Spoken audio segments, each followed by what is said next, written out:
Good afternoon. Is everybody doing well? क्या आप लोग सब अच्छे हैं? So warm welcome to Pastor Danny Paul. Can you give him a big hand? Thank you. दोबारा फिर आने के लिए मौका मिला।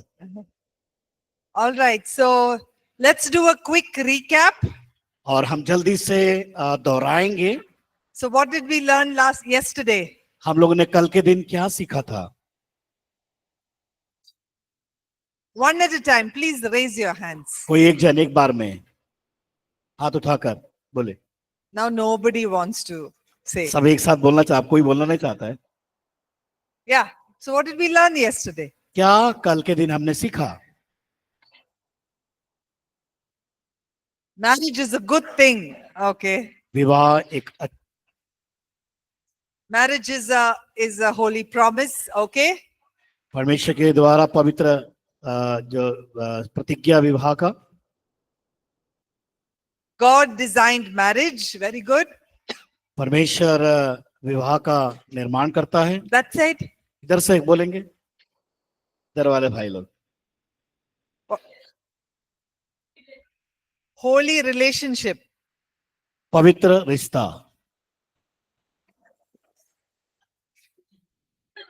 Can you explain further? क्या आप लोग क्या उसका विस्तार से बता सकते हैं? कोई एक जन। One man, marriage is between one man and one woman. Yes. एक पुरुष एक स्त्री के साथ Okay. विवाह। Marriage should be honored. Okay. विवाह आदर के पात्र है। Then what did we learn in the second chapter? Yeah. So there were how many preparation areas? 7 preparation areas. Chapter 2, there were 7 preparation areas. Okay, which are the somebody said becoming the best version of yourself, emotional health, personal management. Young men, बोल दीजिए जवान लोग बोले। क्या करना जरूरी है? हाँ? क्या बोले? Physically fit. Okay, Okay. to be physically fit. Okay. Anything else?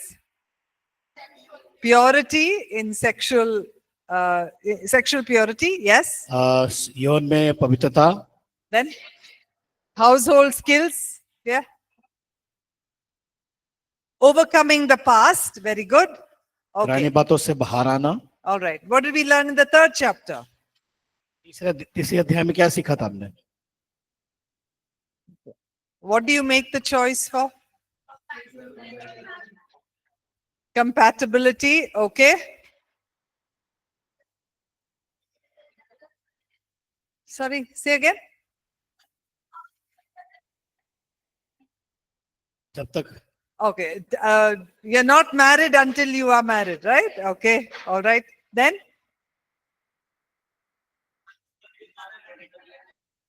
Huh? Parmeshwar ka? God's guidance. God's guidance. How do you discern God's guidance? Very good. When you make a choice of who you want to be married to, how will you discern God's guidance? Very good. Then? Yeah, we learned if is there a one and only person to be married to? Okay.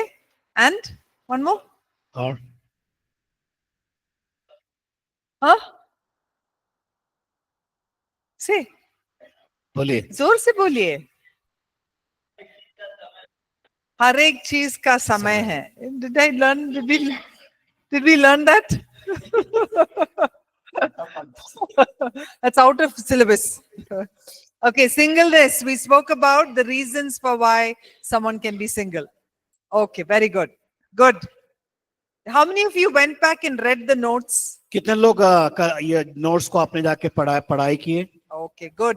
Please बाकी go लोगों ने- back and read the notes because it will help you to understand better. जब वापस आप जाते हैं अपने स्थान पे, आप अपने उस पुस्तक को पढ़े और उस विषय को जाने। So today we'll go to chapter 4. This hour we go to chapter 4 and we're going to be looking at the roles of a husband and a wife as it is said in the Bible.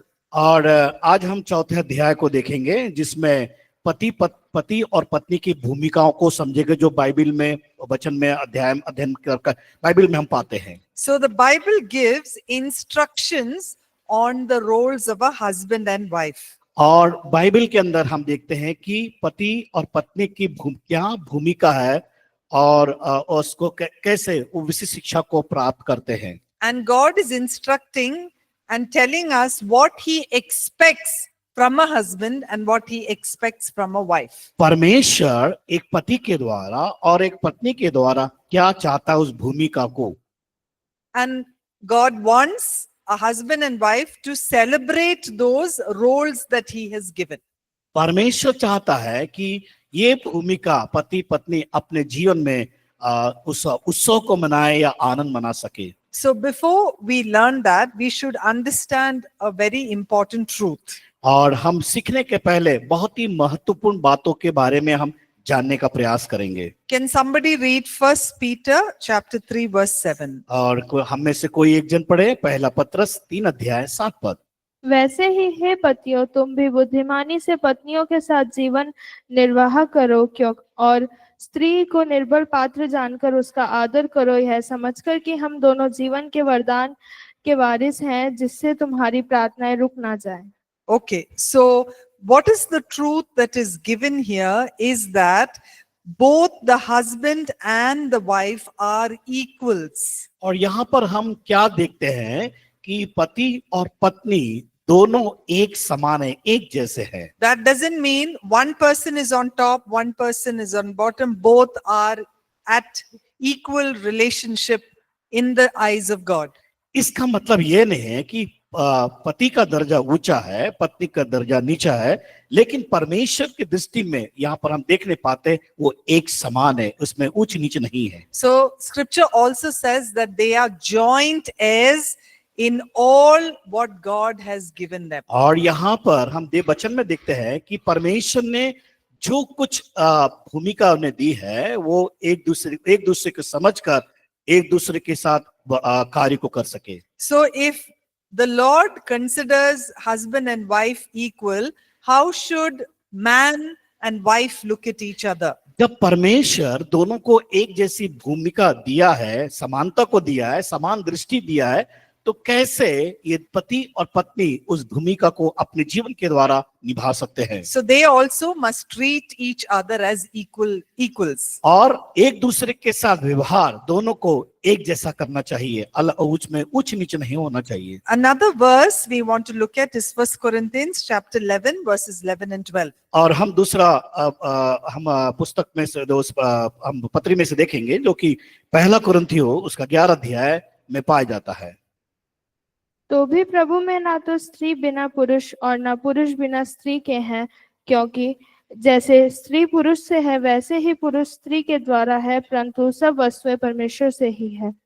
So this verse is not directly related to marriage, और ये जो वचन सीधा विवाह से नहीं जोड़ा गया है, but we can take some principle from it. लेकिन इसमें से हम कुछ सिद्धांतों को ले सकते हैं। So what does it say? It says that God has designed the husband and the wife to be dependent on each other.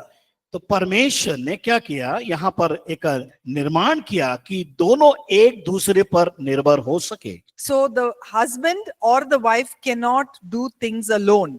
और यहाँ पर हम देखते हैं कि पति और पत्नी कोई भी काम अकेले नहीं कर सकते। So marriage is all about willing to work together.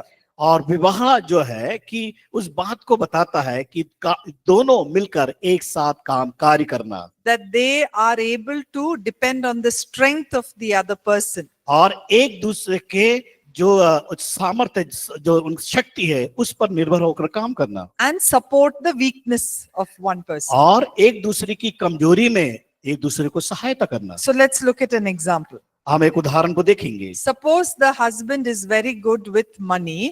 अगर मान लीजिए जो पति है वो सक्षम है पैसों से, उसके पास पैसा बहुत है। And the wife is very good at planning. और लेकिन वहां हम देखते हैं कि पत्नी योजनाओं को बनाने के लिए सक्षम है। So they can work together to see how they can make good investments for their future.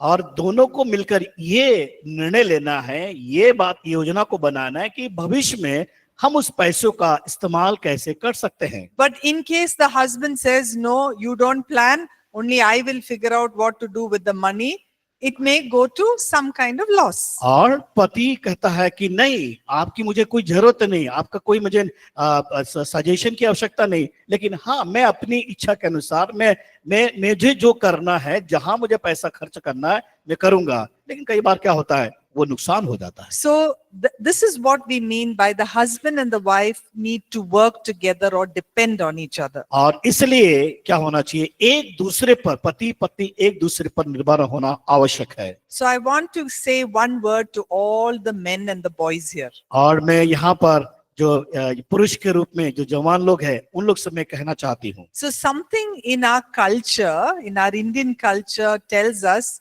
that men are more important than women. हम अपने समाज में देखें, हमारी संस्कृति जिस पृष्ठभूमि से आते हैं, वहां पर हम देखते हैं कि एक पुरुष का वर्चस्व होता है। But what does the Bible say? लेकिन बाइबल क्या बताती है? That men and women are equals and co-heirs with Christ. और देखते हैं, बाइबल इस बात को बताती है कि पति और पत्नी एक समान है, उसमें कोई ऊंच नीच की भावना नहीं है, एक दूसरे को बराबर का दर्जा दिया गया है। So as men, I humbly request you all to change your ideas that maybe the culture has taught you. मैं एक बार आपसे नम्र निवेदन करती हूँ, आप पुरुष जवानों से, कि आपकी जो संस्कृति है, संस्कृति जिस प्रकार एक अलग लेके आती है, तो आप उस भावनाओं को बदलकर बाइबल के आधार पर एक समान और एक साथ का एक विचार के होना बहुत जरूरी, इस सोच को लेके आए। All right? सही बात है? No one is happy. क्या खुश नहीं है आप लोग? आप अपना दादागिरी दिखाना चाहते हैं क्या? Remember that when we follow God in His instruction, there will be a blessing in your life. अगर हम परमेश्वर के बताए हुए नियमों के आधार पर चलेंगे, तो हम आशीष का कारण बन सकते हैं। Okay, now we're going to look at some scriptures to understand these roles of a husband and a wife. और हम वचन से देखेंगे कि एक पति और पत्नी की भूमिका क्या है, So जिम्मेदारी क्या है। there are many verses in the Bible that actually bring this out, and I will start with the husbands and then we will go to the wives. और बाइबल में बहुत से वचन दिए गए हैं कि एक पति और पत्नी का भूमिका या जिम्मेदारी को निभाना, लेकिन सबसे पहले मैं एक पति की भूमिका के बारे में बताना चाहूंगी, उसके बाद पत्नी की भूमिका के बारे में देखेंगे। So let's read Ephesians chapter 5 verse 25. इफिसी की पत्री 5 अध्याय उसका 25 पद। हे पतियों, अपनी अपनी पत्नी से प्रेम रखो, जैसा मसीह ने भी कलीसिया से प्रेम करके अपने आप को उसके लिए दे दिया। Okay, so what is the role of a husband? एक पति का भूमिका क्या है या जिम्मेदारी क्या है In this verse? इस वचन के आधार पर? बताइए, आप लोग बताइए। है? Say loudly and जोर से बोलो boldly. भाई। Yes, to love your wives. अपनी पत्नी से क्या करना है? प्रेम करने के बारे में बताया What गया। kind of love? Bollywood love? क्या बॉलीवुड का लव, प्यार? What Yeah. kind of love? किस प्रकार का प्रेम? What does the verse say? Bible क्या बता रही है? Exactly as Christ loves the church. जिस प्रकार मसीह ने कलीसिया से प्रेम किया। How did Christ love the church? कैसे मसीह ने कलीसिया से प्रेम किया? Gave his life. Yes, very good. और जीवन देने के द्वारा। Then, so what, you have to give your life to तो your wife? आप क्या करेंगे? आप अपने पत्नी को पूरा जीवन दे देंगे क्या? अभी शादी नहीं हुआ। हाँ। Okay, what else does it mean to love? क्या उस प्रेम का मतलब क्या है? यहाँ पर प्रेम का मतलब क्या है? Sacrifice. Very good. बलिदान। Then, और क्या है? जोर के बोलो भाई, शर्मा क्यों रहे? say nothing wrong. Say loudly. बोलो, जोर के बोलो। Come on.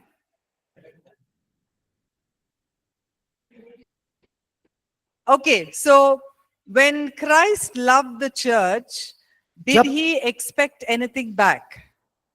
जब मसीह कलीसिया से प्रेम करता है, क्या वो मसीह वापस कलीसिया से प्रेम को चाहता है? कुछ चाहता है? वो चाह रखता है? Jesus loved us unconditionally, not because he did not not love us because of our sin, but he loved us even when we were sinners. जब हम पापी थे तभी मसीह ने हमसे प्रेम किया बिना शर्त के. Right? So without any kind of a condition is how Christ loves the church. और जिस बिना शर्त के मसीह ने कलीसिया से प्रेम किया. And that's how you're supposed to love your wives. और इसी प्रकार क्या करना है? बिना शर्त के आपकी पत्नी से क्या करना है? प्रेम करना है. So even when she is not talking to you, अगर मान लीजिए वो आपसे बात नहीं कर रही है, what do you do? आपको क्या करना है? Love her. प्यार करना है. नाराज होकर बैठ मत जाना. Even when she wants to eat all the dal chawal, और वो घर का पूरा खाना खा जाए उसके बाद भी आपको ना मिले, तब क्या करेंगे आप? मारेंगे जाके? अच्छा, बाहर खा के he will go for outside. or you have only enough dal chawal for one person, हो सकता है वो एक ही व्यक्ति का दाल चावल होगा, तब क्या करेंगे? unko sab देगी. Okay, so I'm just giving you examples of what that love means. मैं आपको एक उदाहरण के द्वारा समझा रही हूं कि किस प्रकार हमें प्रेम करना है. So it is loving without expecting anything back.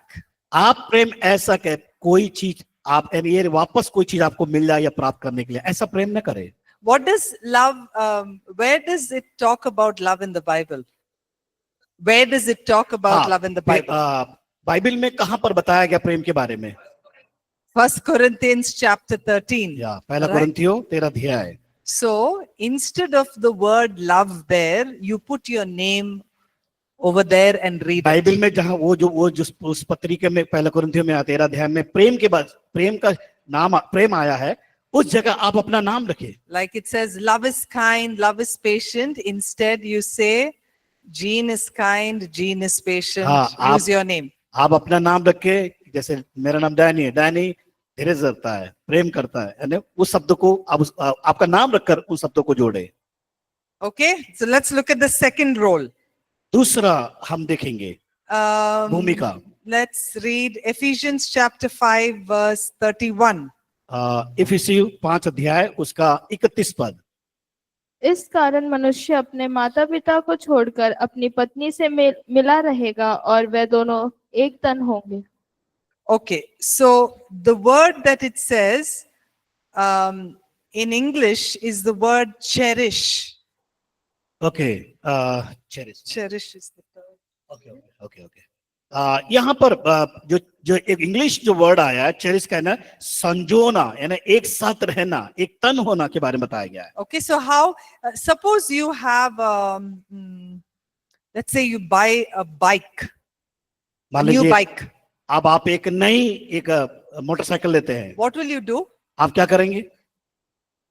एक नई मोटरसाइकिल लेना चाह Boys, रहे हैं. I'm asking you. हाँ, आप लोग से पूछ रहे हैं, बॉयज, जवान भाई लोग, आपको एक नई गाड़ी बाइसिकल मोटरसाइकिल लेने जा रहे हैं, तो क्या करेंगे आप?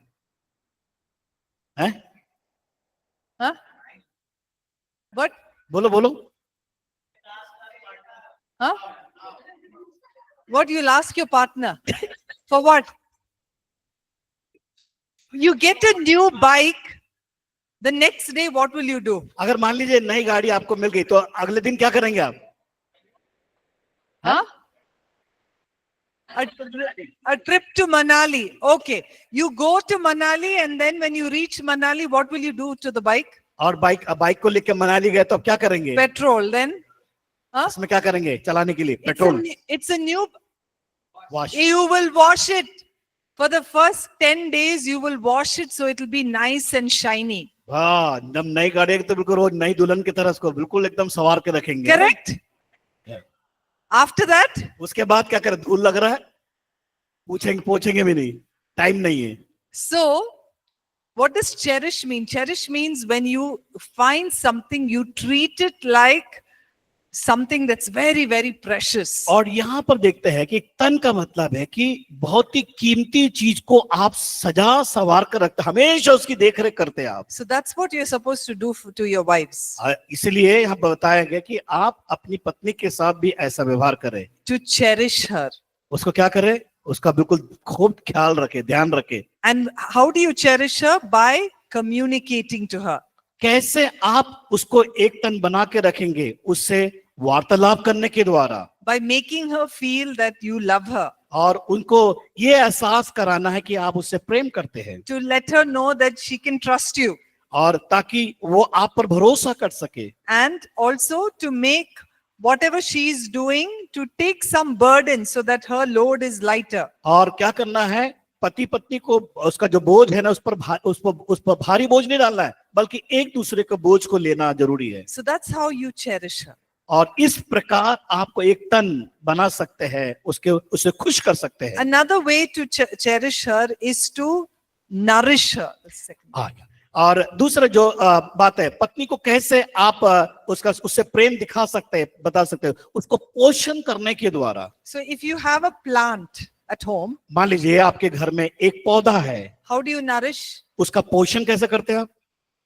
You put water, पानी डालेंगे, huh? You put it in the sunlight, put fertilizer, आप उसको धूप में रखेंगे, आप उसको खाद देंगे, right? You take care of it. आप उसका बड़ा ध्यान करेंगे। So that's how you also nourish, not just by giving her food to eat, but nourishing her soul.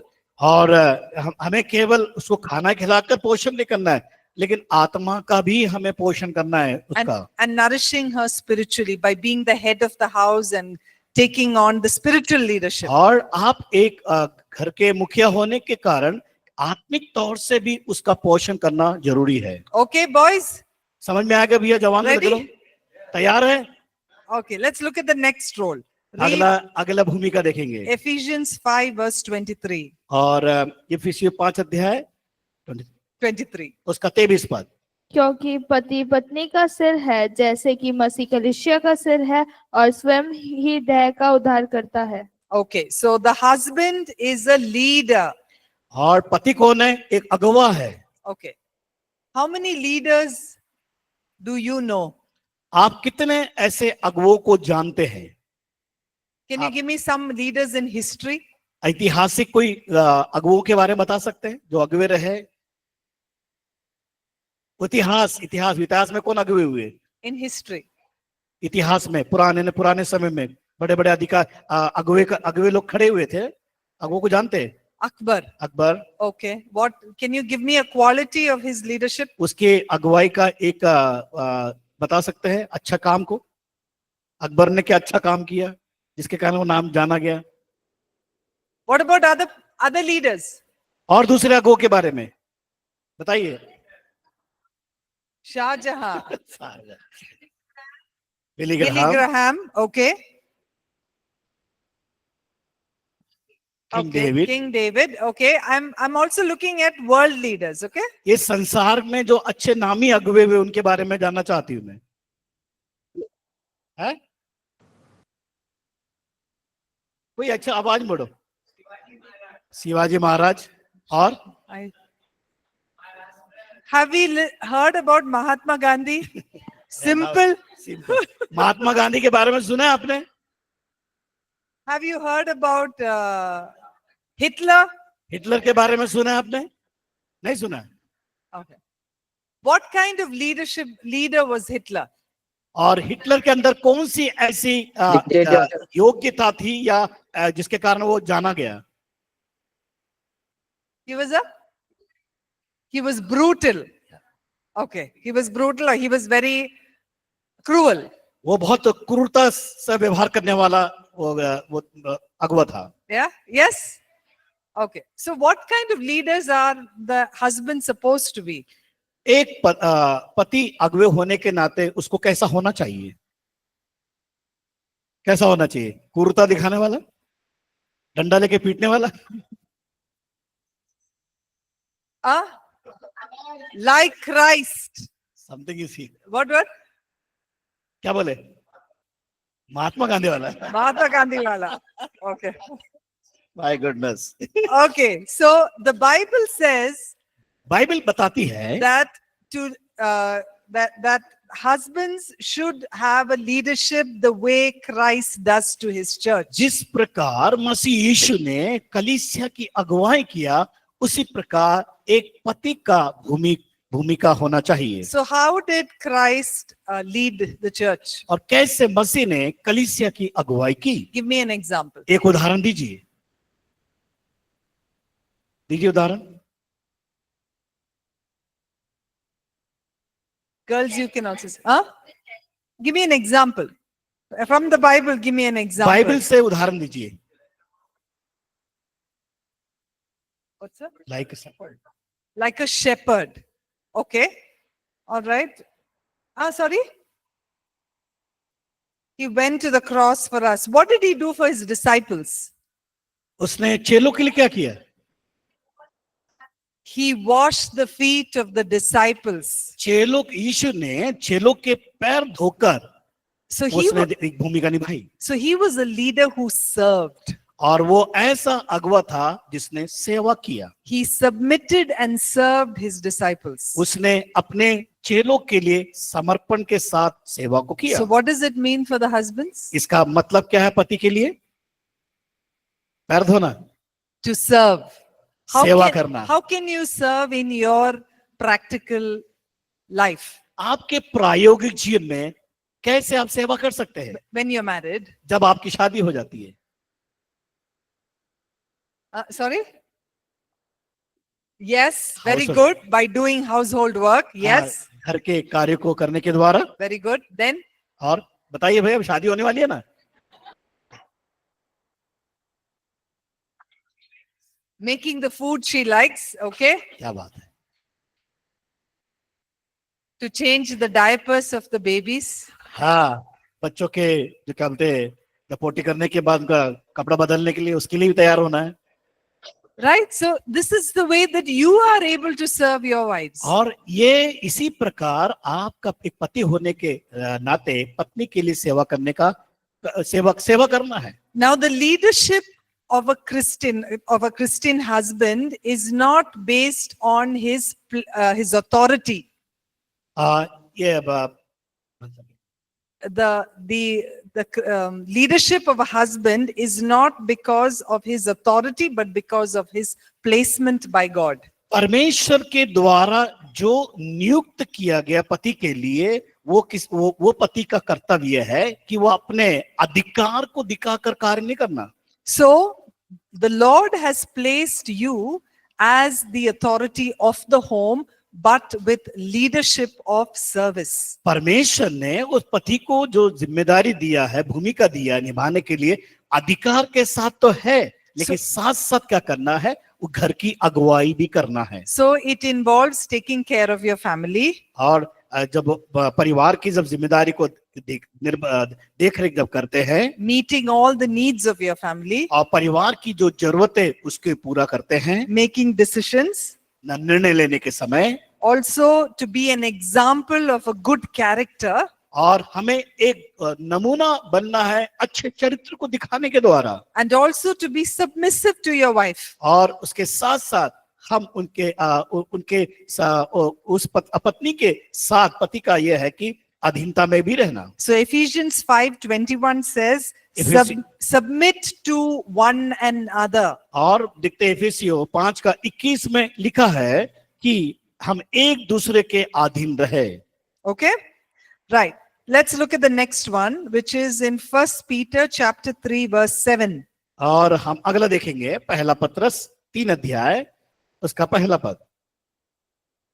वैसे ही हे पतियों, तुम भी बुद्धिमानी से पत्नियों के साथ जीवन निर्वाह करो और स्त्री को निर्बल पात्र जानकर उसका आदर करो, यह समझकर कि हम दोनों जीवन के वरदान के वारिस हैं, जिससे तुम्हारी प्रार्थनाएं रुक ना जाएं। So it is to honor your wives. क्या करना है? पत्नियों का आदर करना है। That means to respect her. उसका सम्मान करना है। How does that look? What is an example? उसको और कैसे उसका किस प्रकार का हम उदाहरण दे सकते हैं? सम्मान करना या आदर करने के लिए। Suppose उदाहरण you want to correct your wife for something maybe she did wrong. हो सकता है पत्नी ने कोई गलत काम किया हो या गलत कार्य उसके द्वारा हो गए हैं, Is it to shout at her in front of the entire family? तो परिवार के सदस्यों के सामने उसको चिल्लाकर बात करना है। How do you honor her? Is to go in private and have a conversation with her. उसका सम्मान कैसे करेंगे? उसे अकेले में बुलाकर उससे वार्तालाप करेंगे, उसको समझाएंगे। Honoring also means to identify her giftings. और सम्मान करने का मतलब यह है कि उसको समझ रहे हैं कि उसके पास किस प्रकार का वरदान है कार्य करने का, Or what are some things God has placed in her life so that she can also be used in a way God desires. और इस बात को समझने का अवसर मिलता है कि परमेश्वर ने उसके जीवन में कौन सा वरदान कार्य को दिया है जिसकी वो जिम्मेदारी के साथ निभा सके उसको आगे बढ़ाने के लिए। Okay, so men, I have something to tell you. और मैं पुरुषों के लिए कुछ कहना चाहती हूँ।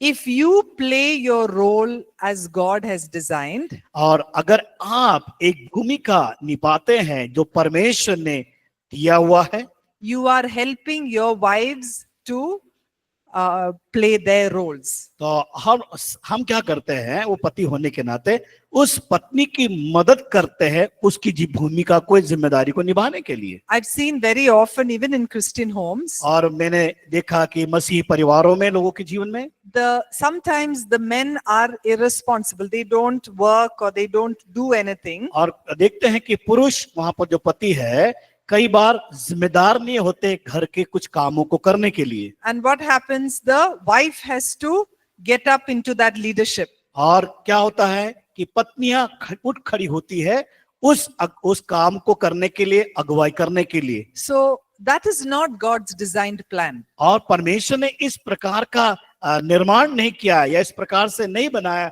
एक जन को या एक व्यक्ति को काम करने के लिए। But when you as men take on your responsible roles, और अगर पुरुष होने के नाते, पति होने के नाते, अगर आप अपनी भूमिका को, उस भूमिका को निभाने के लिए जिम्मेदार होते हैं, your wives can also play the role that God has designed for them. और क्या होगा कि पत्नी भी जिम्मेदार होगी उस भूमिका को निभाने के लिए। Okay, now for the ladies.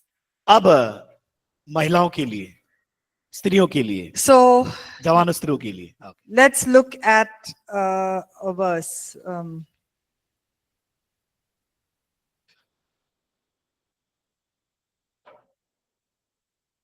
Okay, Ephesians chapter 5 verse 22. इफिसी की पत्री 5 अध्याय उसका 22। हे पत्नियों, अपने अपने पति के ऐसे अधीन रहो जैसे प्रभु के। Okay, so does it say, what does it say? Wives, यहाँ पर क्या बताया गया है? it पत्नियां? says, understand your husbands. क्या Right? करना है? पति को समझना बहुत जरूरी है। So what does it mean? It's another expression of love. और यहाँ पर प्रेम का दूसरा भाग को हम देखते हैं। How are y'all supposed to love? How are you supposed to love? अब आपकी जिम्मेदारी क्या है? आपकी पति के साथ किस प्रकार प्रेम करेंगी? Sorry? Christ-like love. Okay. All right.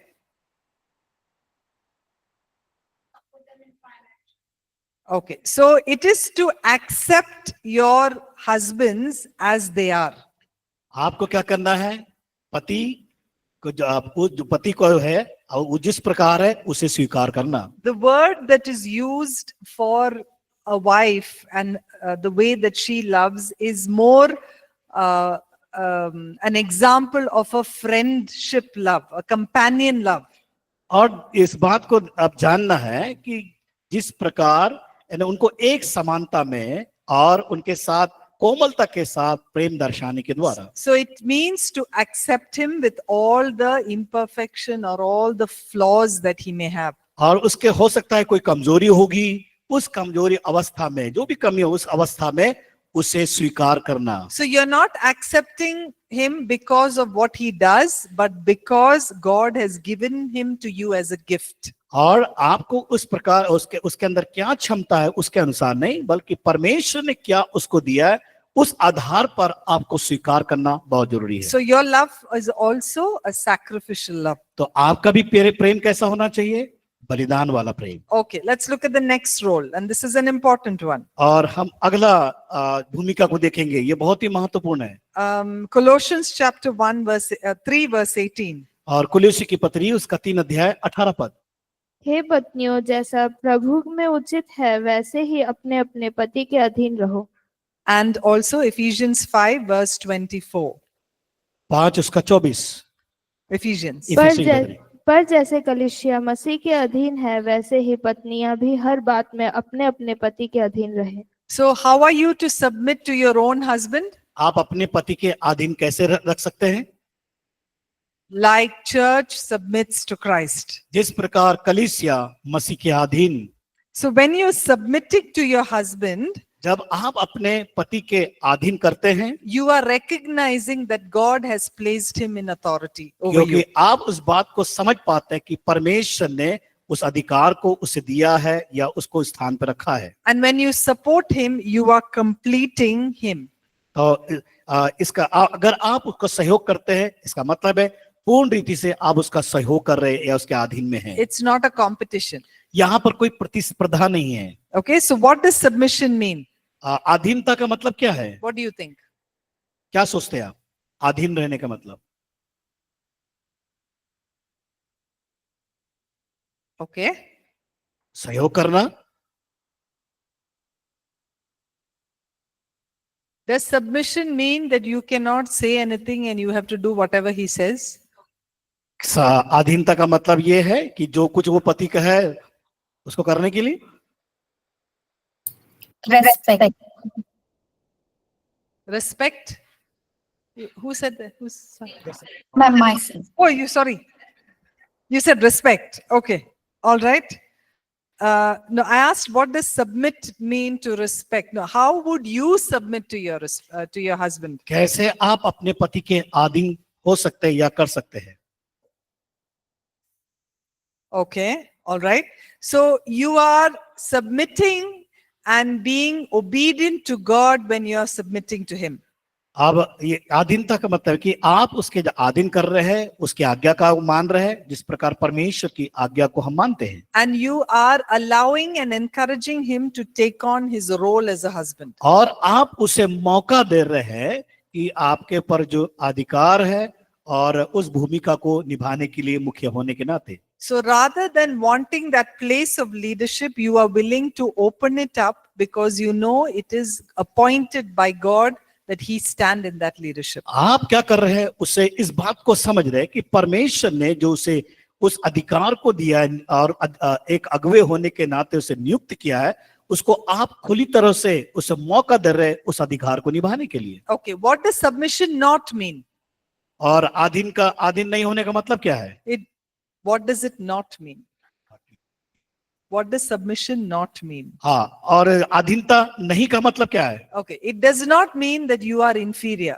अब इसका मतलब नहीं है कि आप अपने आप में डरे हुए हैं, or you lose your individuality or your identity. आप अपनी पहचान या व्यक्तित्व को खो रहे हैं या हीन हो रहे हैं। It's also not just obeying blindly. आप अंधे होकर विश्वास कर रहे हो, अंधेपन होकर।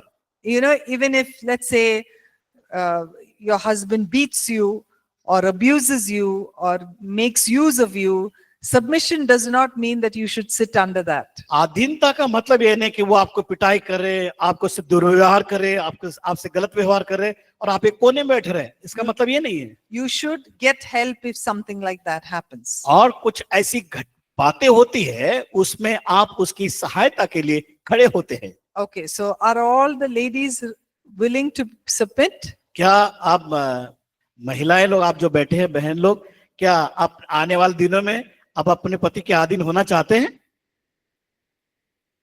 Some are saying yes, some are still thinking. कुछ लोग कह रहे हैं, कुछ लोग सोच रहे हैं। Okay, pray about it. उसके लिए प्रार्थना करें। Right? Like I told the boys जिस प्रकार मैंने भाई लोग से कहा, when you play your role well, you are allowing the men to play their role. अगर आप अपनी भूमिका को निभाना चाहते तो आप उनकी भूमिका को निभाने के लिए आप अपने को तैयार करते हैं। All right. Another role is to respect your husband. और अगला जो भूमिका है, जिम्मेदारी है, उनका आदर करें।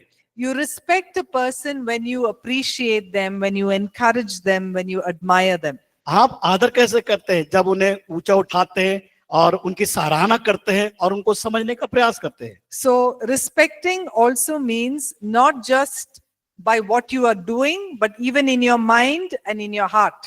आप अपने हृदय में और मन में इस बात को समझ रहे हैं कि आप उनकी सराहना किस प्रकार कर रहे हैं। You may do right things with your hands. You may make him nice paratha and dal, but inside you may be kuch. हाँ, अगर मान लीजिए आपने अच्छा एक पराठा बनाया या पराठा बनाया तो मन में क्या हो रहा है? कुड़कुड़ापन, ये ठीक नहीं है, बेकार है करके। इस प्रकार की भावना नहीं होना चाहिए। So respect comes not just with your actions, but with your heart and with your mind. और आप आदर करना इस प्रकार है, केवल क्या करना है? मन से और हृदय से, केवल दिखावा से नहीं। And the last one is to help your husband by supporting and encouraging what he और does. क्या करना है? उनकी जिम्मेदारी, उनकी सहायता करना है, उनको जो काम वो करते हैं उनका प्रोत्साहन करना है, उनकी आवश्यकताओं के समय के साथ खड़े होना है। Okay? समझ में आया? So ladies, महिलाएं, any questions on roles? ये भूमिका जिम्मेदारी में कोई प्रश्न है आपके अंदर? कोई प्रश्न भूमिका निभाने में, जिम्मेदारी निभाने में? Okay, no one has questions. Okay. कोई प्रश्न नहीं। Now, we need to look at, for those of us who are in ministry, what are some standards we have to follow? और हमें Those of us who are in ministry, Okay. what are the standards we have to follow? और जो लोग सेवकाई में हैं, इस बात को इन बातों को समझना बहुत जरूरी है कि हमारी जिम्मेदारी सेवकाई में किस प्रकार है।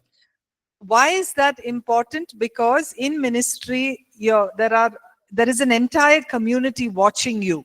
और एक सेवकाई में होने के नाते हमारी जिम्मेदारी और भूमिका यह है कि कारण क्या है कि हमारे समाज हमें देख रहा है, हम पर वो आश्रित है। So let's look at that table. This table. Okay, No, not that one. Not next one. हम यहाँ पर एक सूची को देखेंगे And if there are responsibilities, yeah, these. और यहाँ पर देखते हैं कि भूमिका और जिम्मेदारी। If you can just read Yeah. all that out. Yeah. Okay, Yes, you can read it. You Okay. can just read it.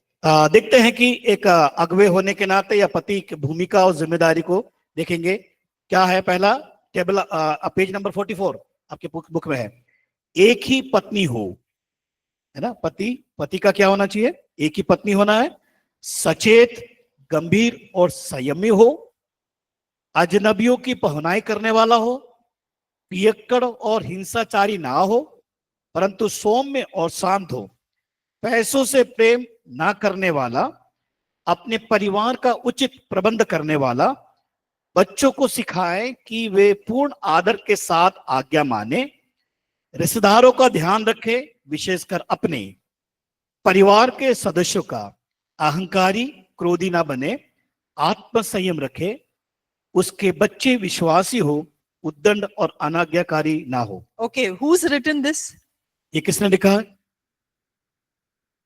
Okay, this is all coming from Titus and Timothy, some chapters in Titus and Timothy. I didn't write that. ये मैंने नहीं लिखी, बल्कि ये Bible में देखते तीतुस और तीमुथियुस ने इन बातों को लिखा। Okay, let's look at the responsibilities of the wife. You can read अब that. देखेंगे पत्नी की भूमिका और जिम्मेदारी क्या है। देखिए, उत्तम चरित्र हो और निंदा करने वाली ना हो, गंभीर और हर बात में ईमानदार, अपने पति और बच्चों से प्रेम करें, आत्म संयमी और शुद्ध हो, उत्तम गृहिणी और घर की देखभाल करने वाली, अपने पति के अधीन रहे। Okay, so this again is what the Bible has written, especially for those of us who are in ministry. और ये बाइबल में लिखा है, इसलिए विशेष तौर से उन लोग के लिए जो सेवकाई में पाए जाते हैं।